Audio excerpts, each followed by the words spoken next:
My next Patreon question is from Sonia, who wants to know if a recent Disney movie is a metaphor for the entire company. A while back, you did a video on Trevon's theory that The Emperor's New Groove was a metaphor for the turbulent relationship between the heads of Disney in the late 90s and early 2000s. I've got a theory of my own, and it's this. Encanto is a metaphor for how Disney and all its other properties, like Pixar, Marvel, etc., treat their box office flops.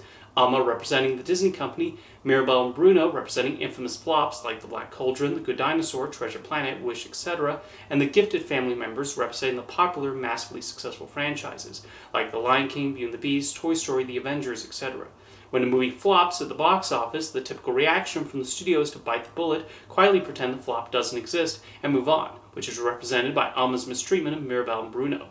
In the end, Mirabel and Bruno being welcomed back into the family represents movies that have been vindicated by history, like Fantasia, Alice in Wonderland, Newsies, Hocus Pocus, or at least obtained cult status. What are your thoughts on this? That does sound like a plausible theory to me. I think Encanto is a movie about the unnecessary pressure that can be placed on a family member and when they are expected to live up to and meet specific expectations. In this case, the abuela expects everyone in the family to get a gift, and when someone doesn't, like Mirabel, or when the one they're given is seen as disastrous, like Bruno's, she does not treat them the same. Bruno especially becomes a worst-case scenario, but they don't even want to talk about him.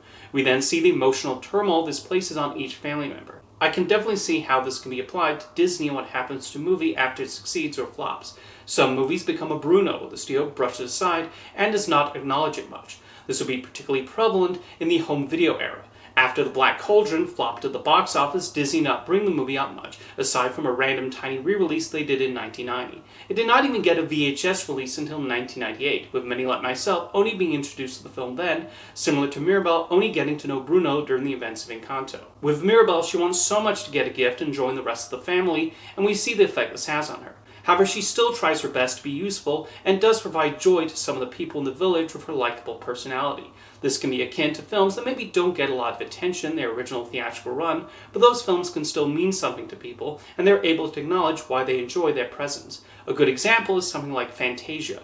Walt Disney had big expectations for that movie, but it was a box office disappointment on its original release, and was even dismissed by the classical music community, who did not like animation being paired with Beethoven, Bach, and other classic composers. Disney would view the film as a mistake and largely avoided producing animated films with the same level of experimentation as that one. However, there were nonetheless those who appreciated Fantasia, and it would gain a bigger audience over time. The beauty of a lot of Disney animated movies is even ones that got underwhelming reviews or did not do well at the box office still have a way of gaining fans who connect with the material and list it as one of their favorites. Yes, even movies like Home on the Range and Chicken Little have their admirers. What Encanto also shows is even the family members with gifts are placed under their own pressures. One of them, Louisa, even gets a song titled Surface Pressure about how she's constantly expected to do a lot of literal heavy lifting in the family. This is like how Disney's biggest, most popular franchises are required to prop the company's finances up and are expected to always satisfy the fan base no matter how fickle they are. We're seeing that now with the Marvel Cinematic Universe, which used to deliver one massive hit after another and were often Disney's most successful releases each year.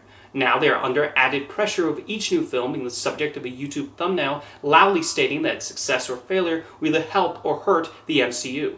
Pixar and Disney Animation have also lately been placed under extra pressure to succeed wildly with each new movie. Same goes for Star Wars with the Disney Plus series and the upcoming Mandalorian movie. So I think Sonia's theory absolutely has some merit. Interesting enough, Encanto had an arc similar to Mirabel. When it was first released in theaters, the pandemic was still affecting business for family movies, and while it was able for a short period to become the highest-grossing animated family film at the time, some expected the film to just join the other streaming titles on Disney Plus, maybe get some viewership in its first few weeks, and then everyone would move on. However, much like the rest of the family and village would show their support and adoration for Mirabel, Encanto became a sensation on streaming, with the soundtrack also turning into a monumental success, and the doubters who labeled it a flop have since gotten quiet. Fittingly, Jared Bush, the co-director of Encanto, was recently made the new creative head of Disney Animation, so he would find himself under his own pressure to make sure the films he approves are the next big hit.